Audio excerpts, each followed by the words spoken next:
Hey guys, I'm coming at you guys with an update on the 350 Legend AR build. So, whenever I first showed you guys this rifle, I was pretty impressed with it all in all. I took it out, only had a couple of minor feeding issues where the round still fed all the way, but it kind of lagged a little bit going into the chamber. And it shot really well. I was very impressed with the accuracy out of a $250 upper that I'd purchased. And just really, I was happy with it at first.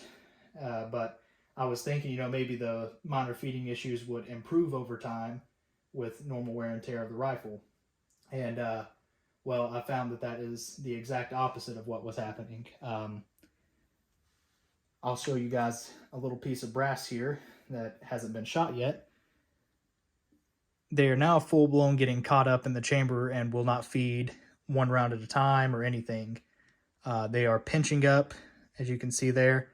There's a good little divot in the brass. And I'll compare that to a normal piece of fresh round here. No dimple. So what's happening, and what I've noticed is happening, is since it's a double stack feed orientation, these straight wall cartridges, they're not leveling themselves out correctly. And so that is causing them to get pinched up in the chamber and pinched up on the feed ramps and just pinched up anywhere that they could get pinched up. And that's a major issue for, any rifle, especially a hunting rifle, because for one, whenever they get creased like this, that is going to affect your accuracy. That is going to affect, obviously, your feeding. And it's going to affect the safety of using the rifle all in all. On top of that, let's say you need to get a follow-up shot and you're round it in chamber correctly, it's going to delay the time you get a follow-up shot and potentially send a wounded animal, if you weren't able to put a good shot onto it, running off into the woods and leave you as an upset hunter who basically has a hunk of metal that's worthless out in the woods. So I've tried a couple of things already. I've seen a video. I have the CMMG magazines for it. That's what most people recommend through these rifles. However, I probably should have done more research on the magazines to use for this before I got it, because there's a couple of magazines that you have to try, and whichever one works best is basically the one that you have to go with.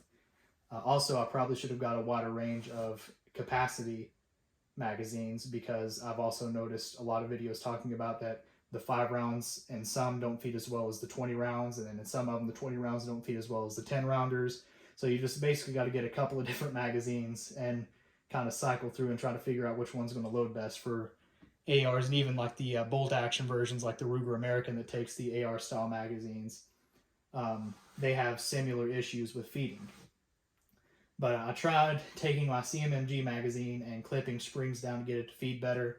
I done one level at a time and tried each level. I got all the way down to nothing and basically ruined the magazine trying to get this thing to work.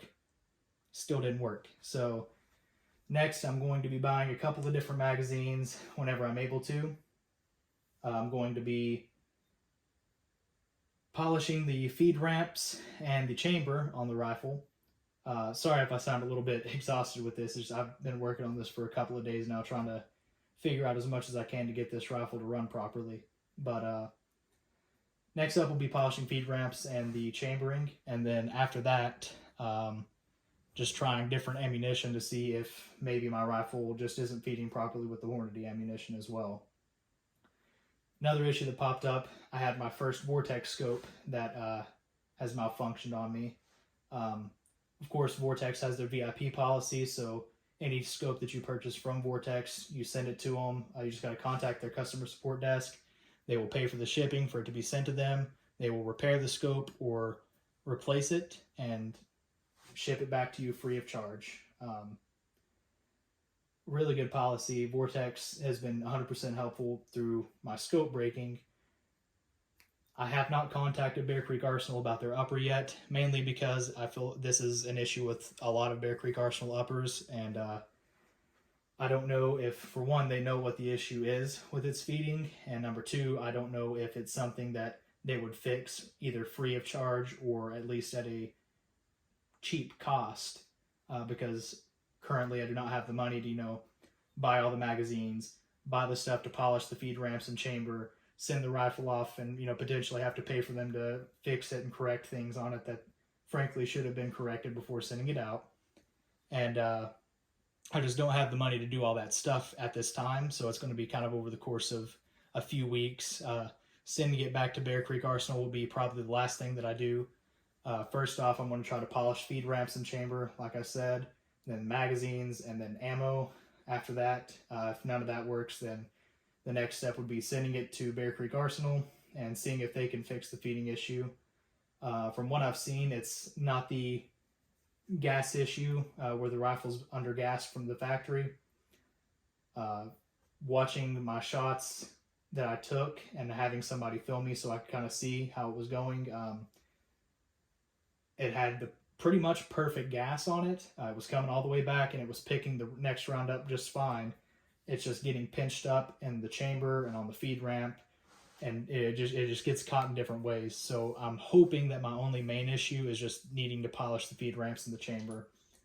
And then maybe I'm already going to have to buy a new magazine because I've trashed my other one trying to fix this feeding issue. But maybe a new magazine would also help aid it load a lot smoother. I have seen a lot of videos where guys have fixed these rifles and gotten them to shoot 100% every time. And I'm hoping that I can do the same with this one. That's pretty much it, guys. I will post updates pretty much throughout the entire process and kind of show you guys what ended up working and what all I had to do to get that to work. But if you guys liked the video, leave a comment, give me a subscribe, and I'll see you around next time.